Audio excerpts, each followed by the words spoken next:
Hey everyone, this is TJ Presley, Module 5, Understanding My Community, Pilot Rock, Junior Senior High School. Breaking down the customs and traditions, I'll start with the school. A lot of basic traditions that you'd find at any high school, really. Homecoming's a pretty big deal for us. It happens in the fall. We do pep assemblies. One thing that we like to do at the end of those pep assemblies is bring everyone down onto the floor of our gym and sing the Rocket Fight song together. We have dances. We offer 7 varsity sports. We have a band, pep band, and choir. One thing that they do is a Christmas concert, which is a pretty big deal. Clubs that we offer, FFA is really big in our town, being a small little agricultural town. We have a theater club. We also have STEM, which is pretty new. Our Veterans Day Assembly is a pretty big deal. We have a lot of veterans that live in our community and in the surrounding area. On Veterans Day, we like to bring them in and celebrate them, and we have our band and choir that also puts on a nice concert for them. Toys for Rockets fundraiser is a fun one. We have a toilet, an old toilet that's painted in our school colors, and at night the leadership kids will go place the toilet in someone's front yard, and in order to get that toilet removed from your front yard, you have to pay the ransom that's inside the envelope. So that's pretty fun, and the community gets really involved with that one. We have an art and photo show that's in conjunction with the Academic Athletic Awards Night. So we'll have people from the community walk through and vote on their favorite, and then all of that gets announced at the Academic and Athletic Awards Night. Roses at graduation is a pretty neat deal that I've never seen. We have each graduating senior, which is typically anywhere from 18 to 20 kids per class. They'll have a handful of roses and hand those out. They'll actually come off of the stage and walk into the stands and give hugs and hand out roses to people who have made a positive impact in their life.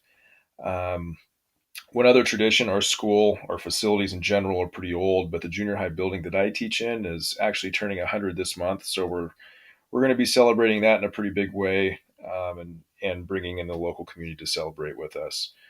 As a town, again, a small town, we got the big R up on the hill that's painted that you see right when you drive in. Community Days is probably the biggest event that goes on in this town. A nice little festival that happens downtown with bazaar, arts and crafts, little contests here and there, but brings a lot of people in. We offer youth sports for all the kids. They can participate in just about every sport that we offer at the high school level. The bike pit's fun. It's a nice track for riding your ATVs, UTVs, or dirt bikes. We have a winter trap league that brings in people from out of town. The Pendleton Roundup, although is not ours, we're only 12 miles south of Pendleton, but the Roundup is a pretty big deal in Eastern Oregon. It's the largest and it's the largest outdoor rodeo, and a pretty big deal for our kids because they often volunteer and have jobs there. We have church youth groups. The community center is a nice building that houses a lot of different events, most notably the Booster Club events, and we also have a senior citizen dinner.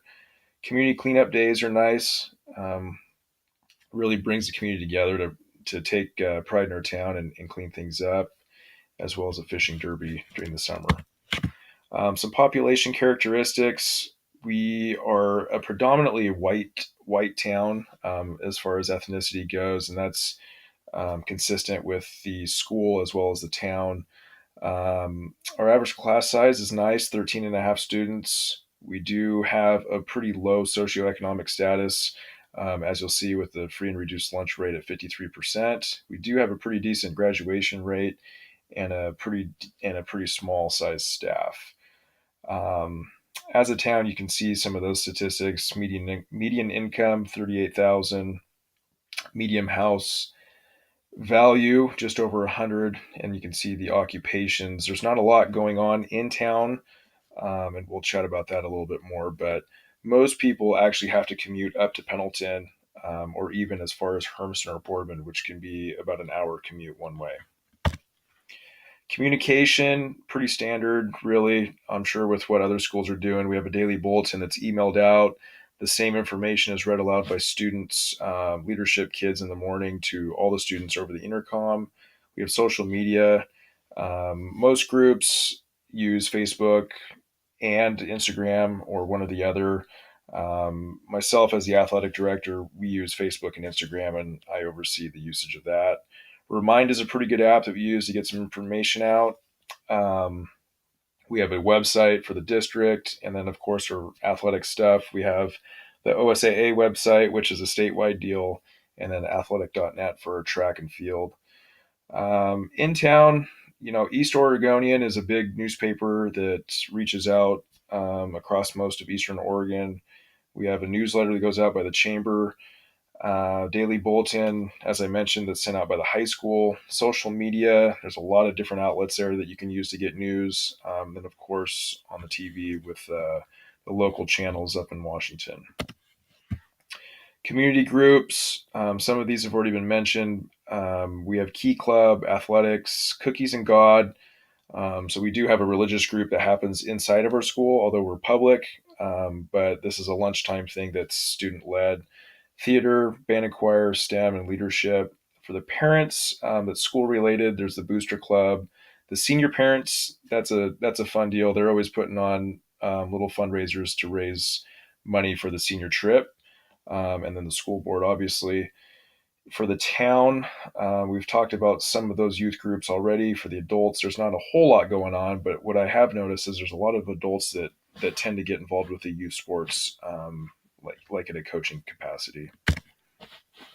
Leadership for the high school, we have our school board superintendent. The superintendent is also the elementary school principal. We have a high school principal, the athletic director, which is me, a counselor, and then we have senior staff members.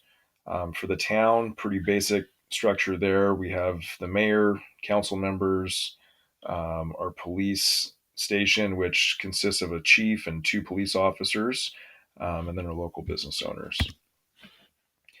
So, a couple notable leaders in our community. The superintendent, like I mentioned, was also the elementary school principal. One thing and a huge perk about being in a small town is everyone is very accessible, and you'll see that consistency throughout with the principal and the police chief that I mentioned. Um, you will see the superintendent down at the elementary school most of the time. That's where the district office is. But he has a great relationship with everyone. He's easy to get a hold of, and he'll definitely make time for you. Same thing goes with the principal, Mrs. Tester. One thing that's great about her, she knows everything about Pilot Rock. She was born and raised, left for a brief stint, but she's going to be here for good and definitely retire in Pilot Rock. The police chief, Bill Caldera, he's pops in on campus quite a bit. Very personable. The kids love him. Everyone in the town loves him. Nice guy. So the economic conditions, there's really a lack of employment opportunities in the town. The one big one was the lumber mill, which is still going, but has really reduced in size as far as jobs are concerned. So along with that, there's a limited housing options there in the town. There's no new builds. Everything there is pretty old. Um, Everything probably needs a nice little facelift. Um, and because of that, there's a declining enrollment at the school. The population's going down.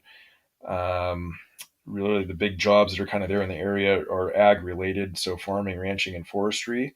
And as I mentioned, the people that live in Pilot Rock, most of them are commuting out to Pendleton, or even further to Hermiston, Boardman to work. The political structure is pretty simple in a small town. We have the school board, we have the superintendent, and we have the principal.